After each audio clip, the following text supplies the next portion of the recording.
Kita korek longkang lagi guys. Dari sana tadi angka bermula. Di sini kita kena korek dalam sikit guys. Pasal kita nak cross pergi sebelah sana. Bagi dia dalam sikit. Baru dia boleh cross guys.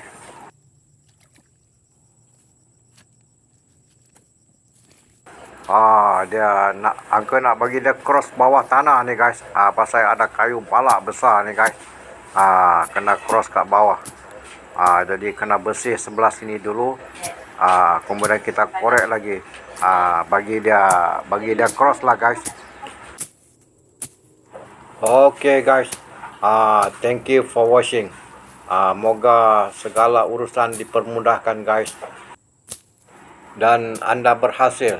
Walau apa yang anda usahakan, terbaiklah untuk semua.